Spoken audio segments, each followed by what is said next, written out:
पिथौरागढ़ जनपद भर में हो रही भारी बारिश के बाद लगातार सड़क मार्गों का बंद होने का सिलसिला जारी है। ऐसे में जनपद भर में आज 10 ग्रामीण मार्ग व 2 बॉर्डर मार्ग सहित कुल 12 सड़क मार्ग बंद पड़े हुए हैं। आम जनमानस को आवाजाही के दौरान दिक्कत परेशानियों का सामना न करना पड़े, जिसके चलते बंद पड़ी सड़कों को खोलने का कार्य गतिमान है। वहीं जनपद भर में हो रही भारी बारिश के बाद काली नदी का जलस्तर भी चेतावनी लेवल पर है। आम जनमानस को नदी किनारे न जाने की सख्त अपील की गई है। अगस्त मुनि में पुराना देवल में एक दिहाड़ी मजदूर ने उफानती मंदाकिनी नदी में छलांग लगाकर आत्महत्या कर ली। अगस्त मुनि पिछले कुछ समय से वह दिहाड़ी मजदूरी करता था। पारिवारिक कहासुनी के बाद वह परेशान होकर विजयनगर झूला पुल पर चढ़कर मंदाकिनी नदी में छलांग लगाने गया, लेकिन वहां से गुजर रहे लोगों ने किसी तरह समझा बुझाकर उसे पुल से भगा दिया। इसके बाद उसने पुराना देवल टैक्सी स्टैंड के नीचे उफानती मंदाकिनी नदी में छलांग लगा दी। वहीं सड़क से गुजर रहे लोगों ने चिल्लाकर उसे आगाह किया लेकिन उस पर कोई फर्क नहीं पड़ा और अंततः नदी में कूदकर अपनी जीवन लीला समाप्त कर दी। स्थानीय लोगों ने तुरंत इसकी सूचना थाना अगस्त मुनि को दी। थाना अध्यक्ष सदानंद पोखरियाल और उनकी टीम ने मौके पर पहुंचकर मजदूर की तलाश की, लेकिन उफनती नदी और अंधेरा होने की वजह से उसका कोई पता नहीं चल पाया। हल्द्वानी में एक महिला ने ससुरालियों पर दहेज के लिए उत्पीड़न करने का आरोप लगाते हुए पुलिस से कार्रवाई की मांग की है। एसएसपी के आदेश पर पुलिस ने मुकदमा दर्ज कर अपनी कार्रवाई शुरू कर दी है। पुलिस को सौंपी तहरीर में ग्राम उदयलालपुर पोस्ट आनंदपुर निवासी नवनीत संधू पुत्री इंद्रजीत सिंह संधू ने कहा कि उसका विवाह 15 फरवरी 2022 को धनौरी काशीपुर निवासी वीरजोत सिंह ग्रोवाल के साथ हुआ था। आरोप है कि विवाह के बाद से ही ससुराली उससे दहेज की मांग करने लगे, साथ ही असमर्थता जताने पर उसका उत्पीड़न किया जाने लगा।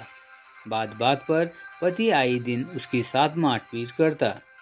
इस कार्य में उसके माता पिता और प्रेमिका भी उसका साथ देती। आरोप है कि पति ने गला दबाकर उसे जान से मारने का प्रयास किया, साथ ही ससुराली उस पर आत्महत्या करने का दबाव बनाते हैं। साथ ही उसे नशीली दवाइयाँ दी जाने लगी। जब उसने उत्पीड़न से मायके पक्ष को अवगत कराया तो उन्होंने करीब 35 लाख रुपए की रकम लाकर ससुरालियों को दे दी, लेकिन कुछ समय बाद पुनः उस पर और दहेज लाने का दबाव बनाने लगे। इस मामले से पीड़िता ने एसएसपी को शिकायती पत्र भेज न्याय की गुहार लगाई है। एसएसपी के निर्देश पर पुलिस ने मुकदमा दर्ज कर मामले की जांच शुरू कर दी है। नैनीताल हाईकोर्ट ने कहा, कुछ महिलाएं दुष्कर्म के कानून का कर रही हैं दुरुपयोग। शादी का झांसा देकर दुष्कर्म करने के मामले में दायर चार्जशीट व समन आदेश को चुनौती देने वाली याचिका पर सुनवाई के दौरान हाईकोर्ट की एकल पीठ न्यायमूर्ति शरद कुमार शर्मा ने कहा है कि कुछ महिलाएं कानून का दुरुपयोग कर रही हैं। कोर्ट ने कहा कि अक्सर देखने में आया है कि पहले महिलाएं अपनी मर्जी से पुरुष मित्र के साथ होटल से लेकर कई जगह जाती हैं, फिर मतभेद पैदा होने पर इस कानून का दुरुपयोग करती हैं। कोर्ट ने टिप्पणी करते हुए यह भी कहा है कि जो इस तरह के गलत और झूठे आरोप लगाती हैं, ऐसी महिलाओं को जेल भेज देना चाहिए।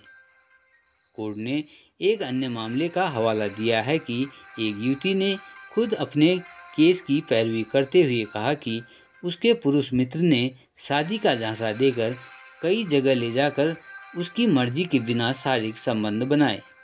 वहीं कोर्ट ने कहा है कि शारीरिक संबंध केस दर्ज कराने से 15 वर्ष पूर्व से ही बने आ रहे हैं और फिर एफआईआर कब की जा रही है।